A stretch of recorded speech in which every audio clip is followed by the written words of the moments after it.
భారత రాజ్యాంగ నిర్మాత భారత రత్న డాక్టర్ బిఆర్ అంబేద్కర్ 134వ జయంతి సందర్భంగా మంగళదాస్ నగర్ గడ్డిపడులో గల అంబేద్కర్ విగ్రహానికి పూలమాలలు వేసి ఘన నివాళులర్పించిన ఎమ్మెల్యే మహమ్మద్ నజీర్ అనంతరం పేద మహిళలకు ఉచితంగా చీరల పంపిణీ కార్యక్రమాన్ని ప్రారంభించారు। ఈ సందర్భంగా ఎమ్మెల్యే మీడియాతో మాట్లాడుతూ భారతదేశ వ్యాప్తంగా అన్ని గ్రామాలలో వార్డులలో పెద్ద ఎత్తున ఆయన జన్మదిన వేడుకలు ఘనంగా నిర్వహించుకుంటున్నారని చెప్పారు। డాక్టర్ బిఆర్ అంబేద్కర్ రచించినటువంటి రాజ్యాంగం భారతదేశ వికాసానికి ఒక ఆయుధం లాంటిదన్నారు।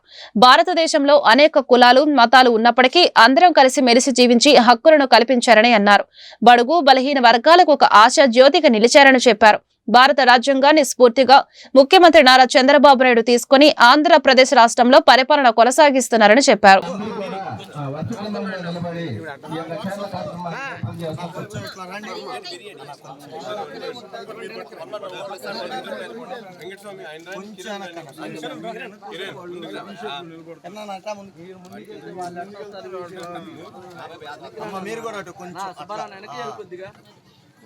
డాక్టర్ బిఆర్ అంబేద్కర్ గారి 134వ జయంతిని పురస్కరించుకొని ఈరోజు భారతదేశ వ్యాప్తంగా అన్ని గ్రామాల్లో అన్ని వార్డుల్లో కూడా పెద్ద ఎత్తున ఆయన జయంతిని ఘనంగా నిర్వహించుకుంటున్నటువంటి పరిస్థితులు ఉన్నాయి। ముఖ్యంగా స్వాతంత్ర భారతదేశంలో డాక్టర్ బిఆర్ అంబేద్కర్ గారు రచించినటువంటి రాజ్యాంగం ఈరోజు భారతదేశ వికాసానికి కలిసి మెలిసి బ్రతికడానికి ఒక ఆయుధంగా మనందరం కూడా భావించవచ్చు। ఈరోజు సమాజంలో అన్ని రకాల కులాలు మతాలు ఉన్నప్పుడు కూడా కలిసిమెలిసి జీవించేటువంటి విధంగా ఈరోజు హక్కులను కల్పిస్తూ ముఖ్యంగా బడుగు బలహీన వర్గాలకు దళితులకు ఒక ఆశాజ్యోతిగా ఆయన రచించినటువంటి రాజ్యాంగం వల్ల ఈరోజు భారతదేశం అభివృద్ధి చెందడమే కాకుండా సమానత్వానికి దోహదపడుతున్నటువంటి పరిస్థితులు మనం కూడా చూస్తూ ఉన్నాం।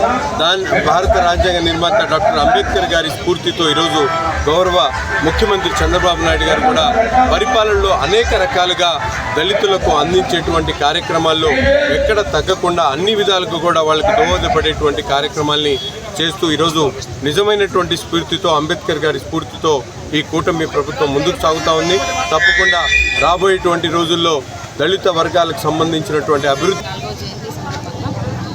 పెద్ద ఎత్తున ప్రతి వార్డులో కానీ ఎంతో ఘనంగా జరుపుకున్నాము। బాబాసాహెబ్ అంబేద్కర్ గారు అంతర్జాతీయ స్థాయిలో భారతదేశ మహానాడుగా ఒక రచయితగా ఒక రాజకీయవేత్తగా శాస్త్రవేత్తగా ఎంతో గొప్ప మనసున్న నాయకుడు। ఎందుకంటే మన భారత రాజ్యాంగాన్ని కూడా ఒక ప్రపంచవ్యాప్తంగా అతిపెద్ద లౌకిక రాజ్యాంగాన్ని రాశారు। దాని ద్వారా మనం సామాజికంగా ఆర్థికంగా విద్యలో మహిళా సాధికారతో ప్రతి ఒక్క హక్కుల కోసం ఆయన ఎలాగైతే పోరాడారో ఇప్పుడు మనం అందరం కూడా రిజర్వేషన్స్ కానివ్వండి, మరి ముఖ్యంగా కార్మికులకు 12 గంటలు పనిచేస్తుంటే 8 గంటలకు తగ్గించిన గొప్ప మహనీయుడని ఈ సందర్భంగా తెలియజేస్తూ ఎలాగైతే ఆయన పోరాడారో మన రాష్ట్ర ముఖ్యమంత్రి చంద్రబాబు నాయుడు గారు కూడా అదే ఆలోచనతో అదే స్ఫూర్తితో ముందుకు వెళ్ళి వెనకబడిన వర్గాలకి దళితులకి ఎస్సీ ఎస్టీ బీసీ మైనార్టీకి ప్రతి ఒక్కరి హక్కు కోసం ఆయన కూడా ముందుకెళ్తున్నారు, అడుగుజాడలు వేస్తున్నారు। కాబట్టి